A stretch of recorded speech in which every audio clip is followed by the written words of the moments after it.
Menjadi seorang mahasiswa, mungkin bagi kamu hal yang biasa saja. Tapi perlu kamu ketahui bahwa jutaan orang di Indonesia ini yang masuk dari sekolah dasar, hanya sedikit dari mereka yang mampu meneruskan sampai ke perguruan tinggi. Bagi kamu, menjadi mahasiswa mungkin adalah hal yang wajar. Tapi tidak bagi sebagian orang yang hanya bermimpi untuk menjadi mahasiswa. Mereka tidak bisa jadi mahasiswa karena terkendala biaya ataupun hal yang lainnya. Karena itu, jangan sekali-kali kamu menyia-nyiakan apa yang sudah kamu dapatkan sekarang. Berjuanglah untuk menjadi seorang mahasiswa yang bisa dibanggakan. Bukan hanya sekedar mahasiswa yang kuliah pulang, kuliah pulang, kuliah pulang. Kamu harus betul-betul memanfaatkan waktu dan kesempatan yang diberikan kepada kamu. Menjadi mahasiswa bukan cuma sekedar urusan kuliah dan nilai. Menjadi mahasiswa lebih dari itu. Jangan sampai kamu menyesal karena kamu sudah menyia-nyiakan waktu kuliah kamu. Menurut data BPS Februari 2019, memang jumlah pengangguran itu menurun. Tapi, untuk pengangguran yang berstatus sarjana, malah makin meningkat, sekitar 25%. Artinya, persaingan untuk mendapatkan lapangan pekerjaan pada zaman sekarang ini itu begitu kompetitif. Dan dari survei itulah kita bisa tahu kalau sarjana yang menganggur itu banyak. Menyelesaikan kuliah secara cepat itu adalah sebuah usaha yang bagus.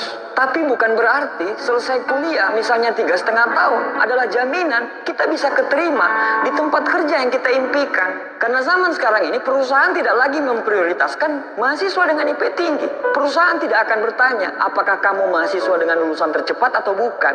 Menyelesaikan kuliah secara cepat itu bagus, asal didukung dengan CV yang juga bagus. Misalnya, di CV kamu pernah magang di sebuah perusahaan, sering menulis di koran ataupun di jurnal, menguasai bahasa Inggris dengan nilai TOEFL 550 mungkin, atau aktif di kegiatan ekstrakurikuler kemahasiswaan. Saya kasih sebuah contoh.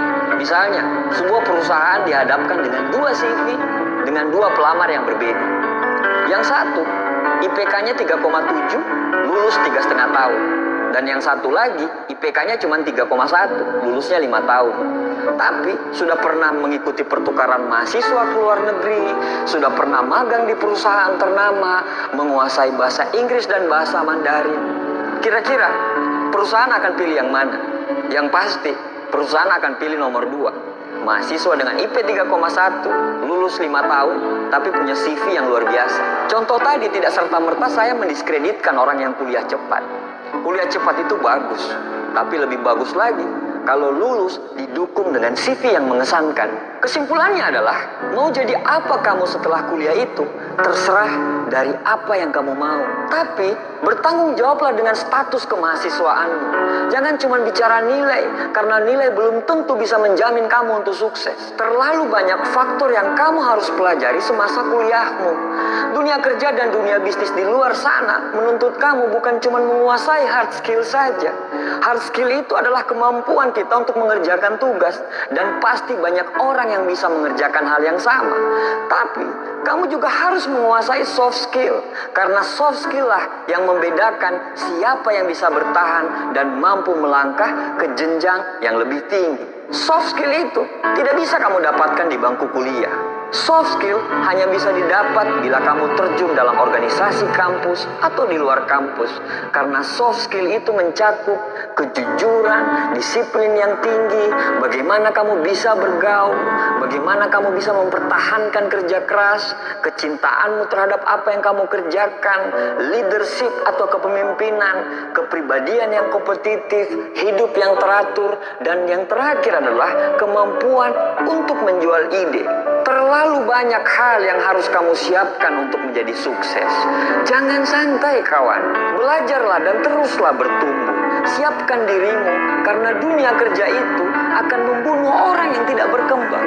Bergaullah dan jangan habiskan masa kuliahmu hanya untuk pacaran dan fokus pada satu orang. Karena pacarmu bukan pemilik perusahaan. Dengan bergaul, kamu akan mempunyai jaringan pertemanan.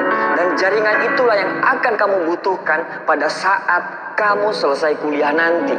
Jangan biarkan hidupmu gersang di dalam ruangan kuliah saja. Temukan banyak pelajaran hidup dengan berbaur dalam organisasi dan masyarakat.